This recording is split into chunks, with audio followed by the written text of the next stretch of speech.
Paz do Senhor para todos, gratidão a Deus pela oportunidade que Deus me concede de transmitir uma vez mais a palavra de Deus.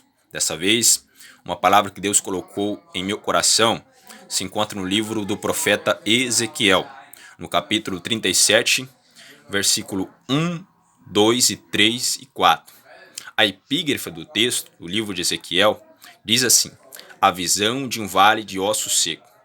A Bíblia diz assim: e veio sobre mim a mão do Senhor, e o Senhor me levou em espírito, e me pôs no meio de um vale que estava cheio de ossos, e me fez andar ao redor dele. E eis que era numeroso sobre a face do vale, e estava sequíssimo.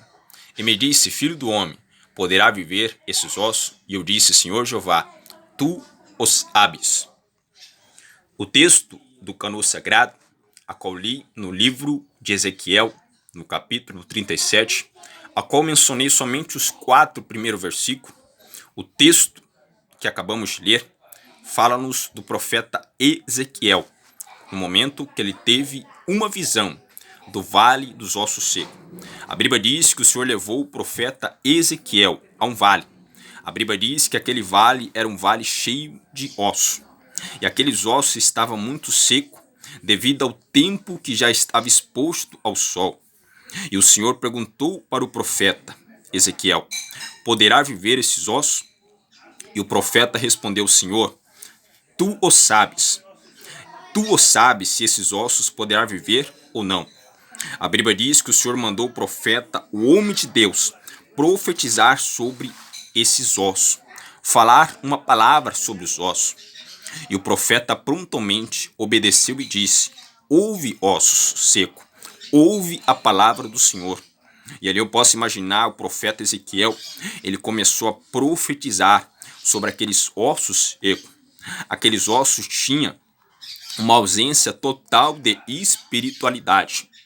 E o profeta disse sobre aqueles ossos secos: assim diz o Senhor, a Bíblia diz: eis que farei entrar em vós espírito e vivereis.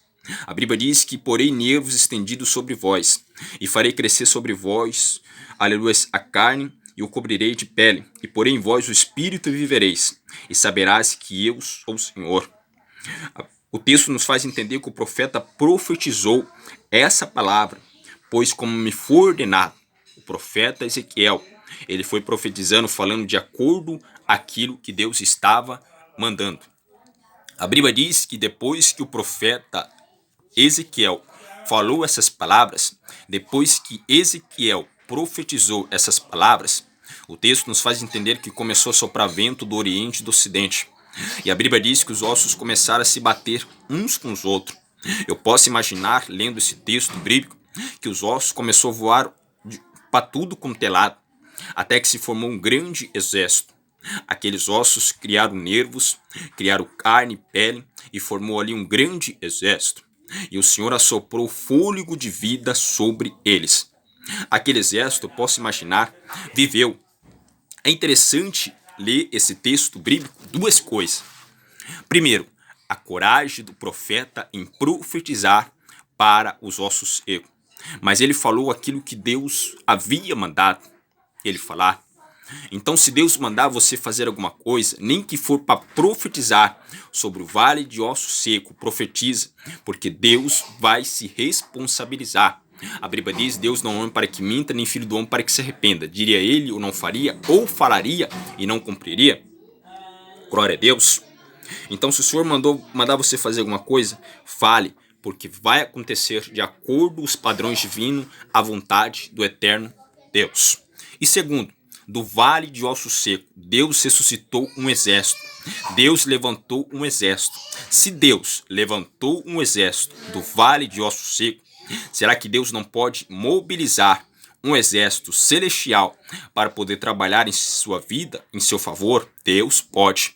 Deus pode imobilizar um exército celestial, porque Ele é Deus. É simplesmente você fazer igual fez o profeta Ezequiel, profetizar que vai acontecer. A Bíblia diz que a fé é o firme fundamento das coisas que não se vê e a certeza daquilo que se espera. Sendo fé, a bênção de Deus ela vai vir transbordante, abundante para a sua vida. Então, como aconteceu com o profeta Ezequiel, que profetizou para aquele osso seco e levantou um grande exército, vai acontecer também uma bênção na sua vida. Talvez a sua vida esteja tudo sequíssimo, sem esperança, igual aqueles ossos secos, sem esperança. Mas nesse momento eu profetizo a bênção de Deus, eu profetizo milagres de Deus, eu profetizo algo diferente da parte de Deus na tua vida, na tua casa, e o nome de Deus será glorificado. Se você ler o livro na Bíblia, no livro de João, no capítulo 8, versículo 12, nesse texto aqui, o Senhor Jesus Cristo ele fala sobre acerca da luz. O que é luz? Nós podemos definir que é algo que possa clarear o nosso caminho. Luz é o elemento que ilumina a escuridão. O que é escuridão? É a ausência de luz. Então, luz é algo que pode clarear, algo que pode nos dar visibilidade de alguma coisa. Exemplo, bem claro, disso é o sol. Durante o dia, quando está brilhando, como ele é, nós enxergamos, nós podemos ver como o sol é.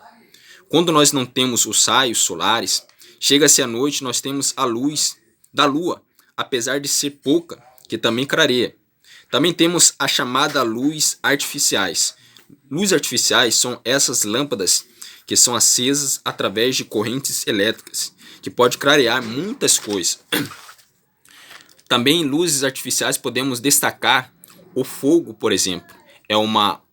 Que ilumina artificial. Jesus, nessa situação aqui, Jesus disse: eu sou a luz do mundo. Quem me segue não andará em trevas, mas terá a luz da vida. O Senhor Jesus destaca como a luz do mundo. O que é a luz do mundo? Se luz é aquilo que clareia o mundo e o lugar onde nós vivemos, Jesus fala que ele clareia o mundo que nós estamos vivendo. Jesus é capaz de deixar visível o mundo em que nós estamos vivendo. E completa que quem me segue não andará em trevas. Por exemplo, se você está na luz, você não está na treva. O que é escuridão? Como eu disse bem no início, escuridão é a ausência de luz. Se você está com a ausência de Jesus na sua vida, então você não está iluminado pela presença do eterno Deus. A sua vida está com a ausência da luz que se chama Jesus Cristo. E se a sua vida está com a ausência da luz que se chama Jesus, automaticamente a escuridão que envolve a pessoa que está na luz, que é Jesus, automaticamente impede a pessoa de enxergar algo na vida. Por exemplo, muitas pessoas caem no mundo das drogas. Por que então que essas pessoas caem no mundo das drogas? Só porque são enganadas pelo mundo e acabam experimentando 1, 2, 3 vezes e daqui a pouco são viciadas e porque elas estão distantes da luz chamada Jesus Cristo de Nazaré, o mestre, o Rabi da Galiléia. Porque quando você está na luz, que se chama Jesus, o seu caminho é claro, o seu caminho não é escuro. Você vai enxergar no mundo o tamanho do perigo da escuridão, o tamanho da situação que você pode entrar. Por exemplo, quando a pessoa pensa, vou fazer isso, vou fazer aquilo, vou ganhar um dinheiro extra e acaba se enganando alguém, ela pensa que está sendo beneficiada com aquilo, quando na realidade o benefício não há benefício nenhum. Quando na realidade vai vir tristeza, vai vir angústia, porque o dinheiro que ele ganhou enganando alguém não pode ocupar, não pode preencher aquele vazio de alegria. Somente Jesus Cristo ele pode preencher. Eu digo e volto a repetir, não há dinheiro, não há milhões no mundo que pode ser maior do que essa alegria de ter a presença de Deus na tua vida. A única alegria do ser humano é Jesus Cristo. Você pode ter muita coisa, você pode ter fama, você pode ter mais dinheiro do que o outro, mas se você não tem Jesus, você não tem nada, porque Jesus Cristo é tudo para nós. Então, quando você está na luz de Jesus Cristo, o seu caminho é claro. Você que está me ouvindo, sente que há vestígio da escuridão no seu caminho, sente que seu caminho está escuro, é porque está faltando na sua vida a luz chamada Jesus Cristo. Eu te convido a você abrir o teu coração para Jesus Cristo, deixar a luz de Jesus Cristo entrar no teu coração. Por exemplo, a luz do sol clareia por etapa, mas como Jesus é diferente, ele não clareia por etapa, ele vai clarear a tua vida a todo momento, a todo instante, em qualquer parte do mundo, em qualquer hora. A sua vida, Jesus Cristo vai estar clareando e os seus caminhos E quando a luz de Jesus Cristo está clareando, seus caminhos é diferente. E o nome do eterno Deus é glorificado. Fica essa palavra de reflexões para todos vocês. Deus abençoe.